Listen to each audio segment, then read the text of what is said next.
Sunderland, maybe towards the end of last season. For me, their best player there is a Chimpong, and he's a 17-year-old. That tells you everything. You cannot rely on him all season long. Exactly. As somebody was saying, what did they bench him? I said, this guy is a kid, and he can't play Champions League on Wednesday and come around again and play another 90 minutes in the league. It's going to be a lot of physical demand on the young man, doing that. Yeah. So, and the EPL, always I say it is like a cliche, is a confidence league. If you're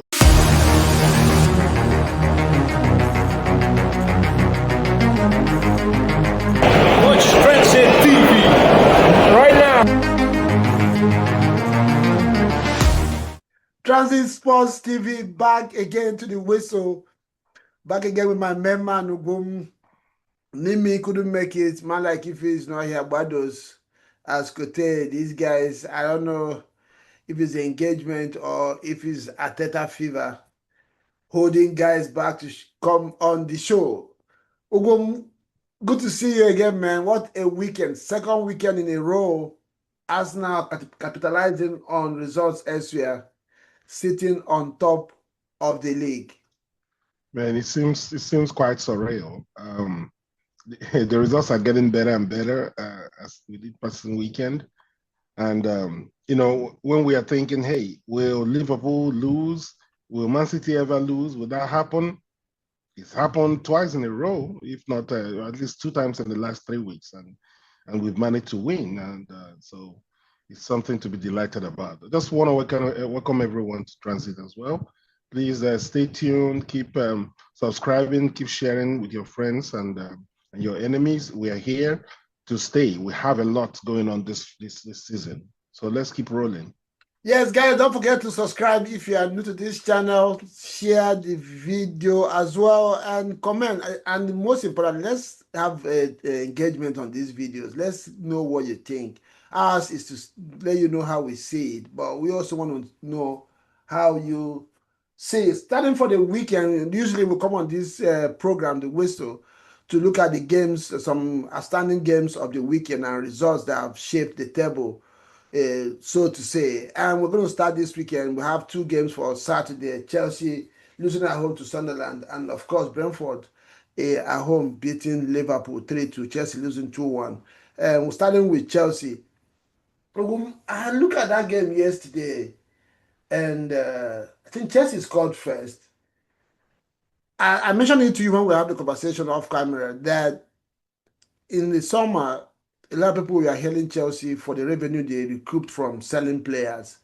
And I watched them in the Club World Cup, then some of their preseason games.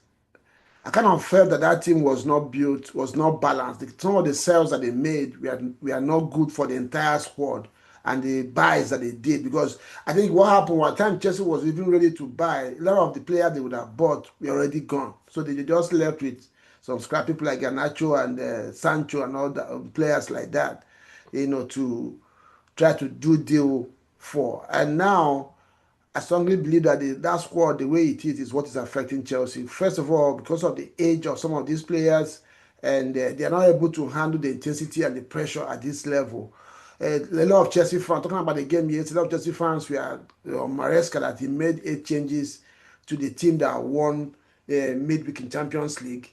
Yes, that number is too much, but I was telling somebody yesterday, one Chelsea fan, that, but again, as fans, we don't know what's going on in the behind the scenes. Maybe some of those players could not handle, going back to start the game 2 or 3 days after they had just had a Champions League game. So I don't know what do you make about the match against Sunderland? Well, yeah, Chelsea haven't recruited, adequately. Yes, we know they lost a lot of players. Now, when you lose important players, it's very, very, very key that you replace them with important players. This is where there's a deficiency. They took a Garnacho that, though he was doing well for United, was dispensable. There's a reason why he was dispensable. Some of the reasons off the field and some on the field. So they bought Jeremy Gittins from Borussia Dortmund and added Garnacho, 2 of the same kind of players almost tussling for that position, and none of them is playing at the highest level. Jamie Gittins is a good player, but not experienced enough to deliver the level that you want for the EPL. He's got probably taking 1 or 2 seasons to get properly acclimatized and start to really show his influence. So you're correct. The midfield are well stocked.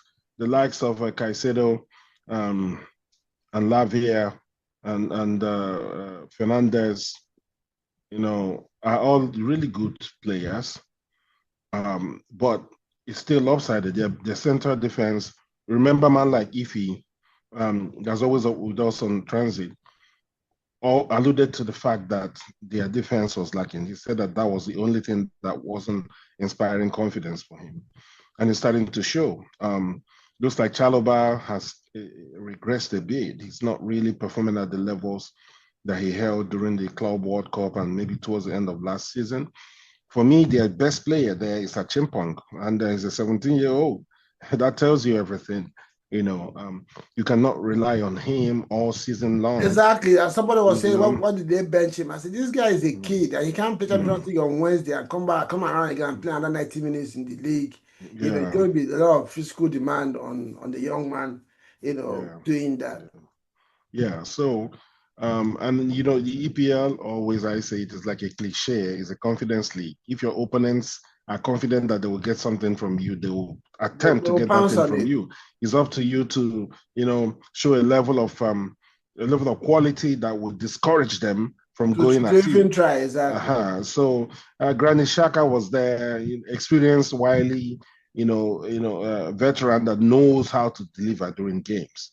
And so he was man of the match. We're going to get to Sunderland. Talking about Chelsea, sometimes we just watch games. When you watch game as a fan, sometimes you just follow the flow of the game, see goals, celebrate, and move on.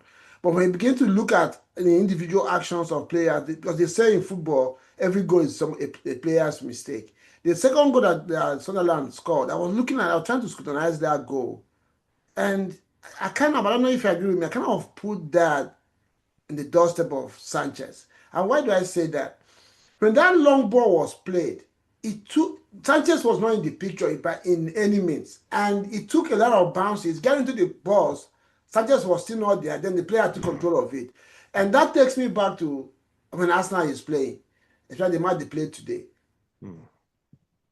The commentator kept saying Raya's starting position was always very positive. So I was beginning to wonder, like, if Sanchez was even on the 6-yard box, 6-yard spot in the 18-yard box, apparently he would have cut off that ball before, because that ball, it took a lot of bounces before the Sunderland player got to it. Yeah. And then, of course, what's his name? Tosin had no choice than to just try to protect or guide the guy away from goal. But I mean, that's the only thing you can do, because if you put in any tackle and you miss it, it becomes a penalty. I don't know what you make of some of these individuals. You can say what we're going to say about coaches, but sometimes some of these things are things that decide goals, and in that case, it really did.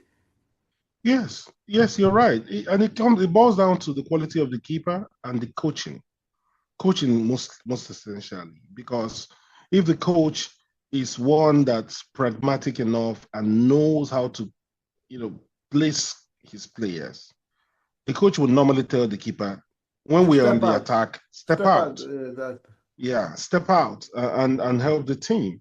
All right, but there are coaches that are more conservative. Just stay in your 18, don't move and all that. And then the keeper, you don't blame the keeper because he's simply obeying instructions. But then there's a quality of keeper, depending on the level of confidence, that will still do what's right, watch the game. You see, it takes a level of concentration. Exactly. Yeah. It also takes a level of concentration and smarts to make those kind of moves, right? So especially if you're a keeper of a side that dominates in possession. When they are moving, you've got to be focused and know that anything can happen. And so yes, that's that long ball it didn't really make sense. And so talking about Sunderland, because we're not going to talk about Chelsea, Chelsea have not really been bad this season. It's just like what I say, the imbalance in their team. I remember the beginning of the season as well. I told man like Joao Pedro is a player I've always loved, even in Brighton, but he's not a prolific striker. He's not going to score goals for you. As a matter of fact, I saw one stat yesterday. He has not had most of the shot on target for how many hours of playing for Chelsea in the league. So that tells you that's not good. That's not his first instinct to score goals. In Brighton, they used to play two strikers, so it was easy for him to sometimes, if you engage with that striker, he gets a chance to score. But to play him as a lone striker, I don't think he's in that mode of a player to be that point man for Chelsea. And once Chelsea, I kept saying it, and Chelsea fans were on me that I'm being biased. Nicholas Jackson said what I want to say about him. I don't think as a striker, not as a footballer, I don't think Joao Pedro is an upgrade on him. I don't think that Delap is an upgrade on him. They are just Pedro is just a better player, but not a better striker than Jackson. And Jackson doesn't just score goals; he puts pressure on opponents' defense and creates space for the other players to play. Talking about Sunderland, I don't believe that Sunderland is going to be in the title chart. Currently, they are third on the league. Is it third or fourth? Yeah, fourth. They are fourth now because Tottenham won their game and went second. So they are fourth now on the table. And I don't expect them to be in the title chart come maybe February, May. But what they have done so far this season. So what do you think is the secret of the success Sunderland has had so far, especially in this game against Chelsea? How did they navigate this game? It's excellent recruitment. Excellent recruitment is the secret. That's what I believe. They hired some really smart players, experienced players. They got Mukiele that they bought from RB Leipzig. He's a top talent. He's there performing for them. Granit Xhaka is a master stroke. I think he's won 2 Man of the Match awards already. Yeah. This season, there's a veteran that knows how to pass the ball. Defensively and offensively. The velocity the guy is an incredible passer, very underrated. So, and he is making the difference for the team. Yeah, just like Brentford got Henderson. Some of these players that have been there and done that. We're going to get to that game. We're going to get to that game. So yeah, he's Granit Xhaka. So recruitment, I would say, is their main thing. And apparently their coach, from how they are playing, you've got to give the coach some credit. I don't really even know his name. I don't remember his name. Yes. So, but he's doing the job, and they are performing. They are working. He's using a squad that didn't even win the league championship, but they are performing at the highest level. Yes, that game, viewers, don't forget to let us know what you think. What is the issue with how does Chelsea come out of this? I mean, the season has started, the transfer window is closed now. With the squad that you have, what do you have for Maresca? How does he get Chelsea in? Because this is a team that beginning of the season, a lot of people are saying they're going to be in the title challenge this season. But if things continue like this, win one here, lose one the other day, they continue to drift away from on the league table. I think Chelsea is about maybe 7th or so or 6th on the log. And if they don't win consistently the next 2-3 games, they could find themselves on the bottom half of the table. And that's not going to look well. And like Ibume always says, once teams lose that fear of you, it becomes even difficult to win games because they're going to always come at you. And when teams don't care to lose, a lot of teams in EPL, in that middle of the park, they don't really fear to lose games. They come at you. And if you don't have what it takes to stand that kind of pressure, especially in the last 10-15 minutes of games, you're always going to concede. And that's not going to pan well for Chelsea. So let us know what you think. How does Maresca solve this issue and make Chelsea win consistently in the league again? And how do you think Sunderland is going to sustain what they have just started, or what should their goal be to get as many wins as possible this early in the season, so that they can guarantee themselves staying in the top flight next season, then continue to build from there?